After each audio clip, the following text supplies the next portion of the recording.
It smells so good in here right now, like a bakery. Here we are in my new kitchen.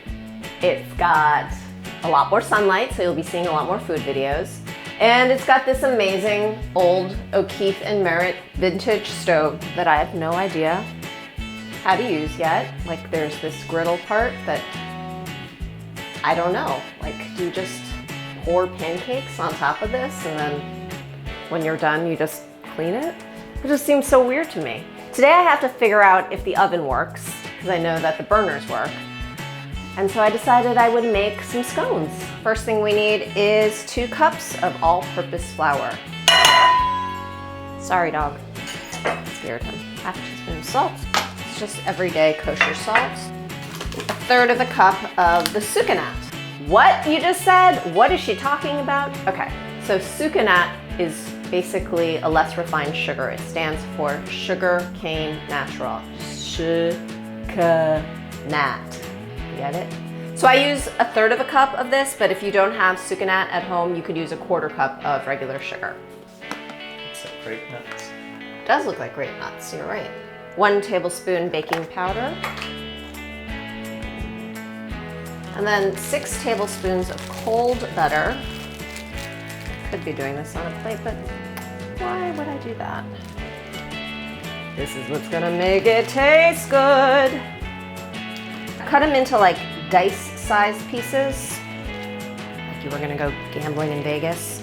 This is grass-fed butter, and that means it tastes better, but it's unsalted because I like to control the amount of salt that's going into my baked goods. Yesterday I went out and I bought a pastry cutter so that I could cut the butter into the dry ingredients. But if you didn't have one of these, you could use 2 knives like this. So you basically want to just keep working the butter into the dry ingredients. That's pretty good. So they're like the size of like little peas. The original recipe was using cranberries and I am using golden raisins, but as you can see, some non-golden raisins got into this batch. Quality control. You can use any dried fruit you want. Dried blueberries would be really good in this, I bet. 1 cup-ish golden raisins. Just gonna stir those in. Separate bowl, we're gonna do the wet ingredients now. 2 large eggs. Oops, I got a shell in. Here's a little trick. When you get a shell in, just use the shell to pick it up. Acts like as a magnet. You can use any yogurt you want. This is actually fat-free French vanilla, but I've used plain before. I think this actually might make it a little bit sweeter, but I'm sure it'll still be good. 1/4 cup. 1 teaspoon of this vanilla extract. Pure Madagascar vanilla extract is this kind. I'm gonna use a whisk to mix up all the wet ingredients. I'm gonna take the larger bowl filled with the dry ingredients and pour all of the wet ingredients into here. And we're just gonna sort of mix it together until it forms sticky dough. So it's like a pretty crumbly dough, and don't really want to overwork it. So yeah, now I'm gonna use my hands. Now at this point you can either roll these up into like balls, not balls, but scones. What are those like? I guess they're balls.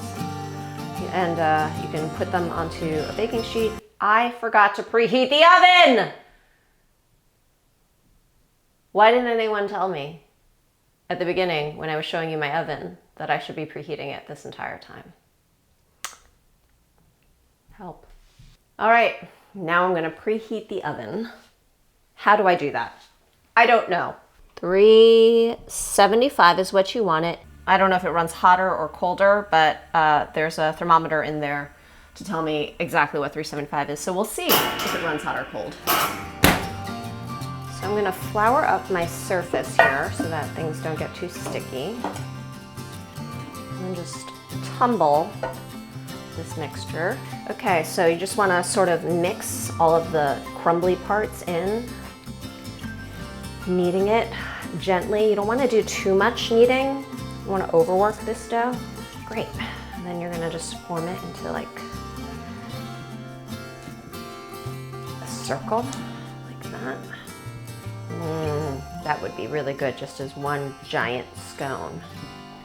Then I will use this bench scraper to cut it straight down the middle. And then in half. Again, it's like you're cutting a pie. This is a Silpat. It's a non-stick baking mat that you can use. If you don't have a Silpat, then you can just use parchment paper. The dog is snoring. He thinks this is very boring. So now I'm gonna pour a little bit, just a little bit of milk into a bowl. You can use regular milk. I'm using almond milk because that's all we have here. You're just gonna use a brush to lightly dot the tops. This will give it a nice color. So the oven's up to 375, 20 to 25 minutes. Setting a timer. Let's see if the scones are done. Oh boy, they're too done. They're a little too done, but that's what you get with a new stove. So there they are. They're definitely done. I was gonna say you want to test it by putting a toothpick through the center to make sure they're cooked through, but I know these are done. You can tell because the raisins are burnt. So we're taking all of the burnt golden raisins off of the scones so they look a little prettier. That's a lot better, but otherwise they're perfect.